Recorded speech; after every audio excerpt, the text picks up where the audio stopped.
So on the topic of purpose and on the topic of doing things that's important and on the topic of depression and the understanding what we're put on this planet to do, even though the message has been changed a lot since the beginning of time, my pastor at church, probably one of the smartest guys I've ever met in my life, but not just in the sense of theology, but in the sense of this guy, when he was younger, he grew up very affluently. He grew up as an atheist, okay?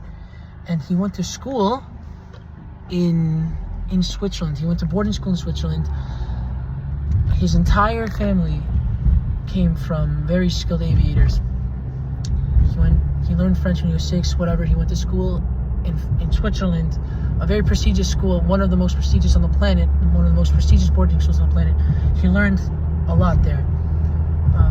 He never graduated college, right? He never graduated college, but somehow he managed.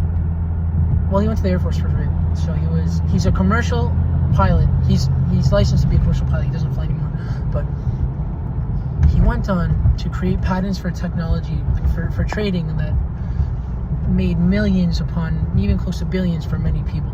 Well, not billions, sorry, but multi-millions. We're talking reaching up to $1 billion. Worked at Disneyland as the main head of technology and computation, and then he was also an investment banker, and he did this and he did that, and he was also a pre-med, and it's like he wanted to do this, and he's very obviously, the guy is a genius in many ways, but he didn't come to Christ until later in his life. And as he's telling me these things, he's explaining his life to me, and I'm thinking, this guy's literally, if this guy knew how to fight, he'd be James Bond, and he's done everything, and he's went everywhere. But ultimately, as he's explaining me these things, he would explain to me, how Switzerland was like when he was younger, and being, going to school with the sons of very important people, important regarding, societal concepts. And he'd explain to me, the money he made for people when he was investment banking, and the flights he raced, whatever it's called, like plane racing, whatever. I'm very ignorant on the nomenclature. And he told me, I did this, I did that, and just things that would just blow your mind. Things that would blow your mind. But then he shows me a picture on the wall after he came to Christ, and of all the people he saved. He would go on mission tours to save people. And for me, a big thing, when I'm looking for leaders in my own life and mentors, obviously it's important to hone in on one thing. But over time, one recognizes that in order to be skilled at one thing, you have to know a lot about other things, because they overlap. Even in the smallest example, right? You can metaphorize everything, anything and everything. Because I know about the country of Africa and how things happened in Africa, I know more about a tree and photosynthesis. Somehow, these things correlate. Because I know more about how to treat a woman, I know more how to cook, right? And they don't correlate methodically, but they correlate creatively. They correlate in a kind of divine way, right? That's why I respect him a lot. But like I said, he'd go down these mission trips, and his face would light up more when he'd be talking about these things and about what's important to him, as opposed to him literally creating a patent that made multi-millions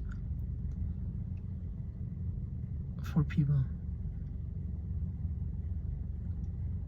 We're talking about probably one of the smartest guys I've ever met. One of the most successful guys I've ever met on multiple strongholds, right? Holy smokes. Holy smokes. That's all. That is bewildering. Bewildering.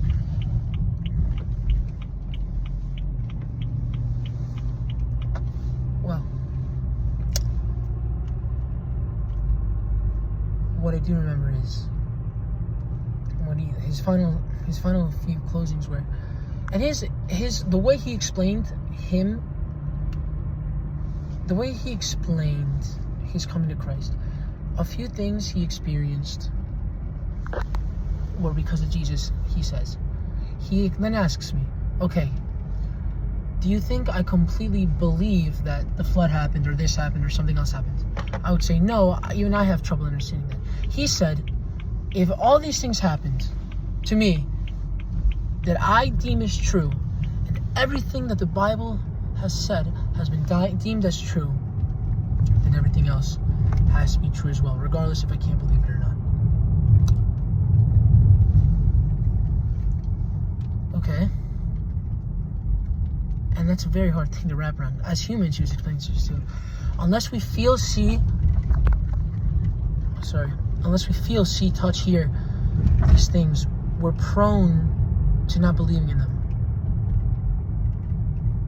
Jesus and God doesn't work on this level, on this dimension of understanding. To us, since we're very intelligent and organic creatures, us trying to understand God is like saying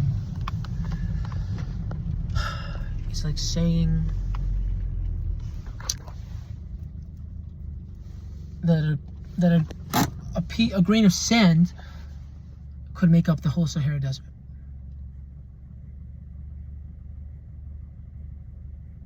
It's not possible. It's not happening. The most expensive things can only be seen with the heart. We have to have faith, we have to reach, and we have to follow what our stomach says, regardless of what the society around us is pushing. We have to dream, we have to visualize, and the things like nice clothing, right? Like nice clothing. Things that are made with heart and genuine leather and emotion. These things are eternal. These things are eternal. We are eternal. We shouldn't be acting as if we're not. We shouldn't be living every day that we're not. But Jesus said that was going to happen. How do we live as godly people in an unjust and an ungodly world? Simply by not caring about what others have to say. Everything goes full circle. Everything goes full circle. We can only see with the heart. That is a very hard thing to do. But there's no other way to live, ultimately. Okay. Vamos con todo. Roll the dice.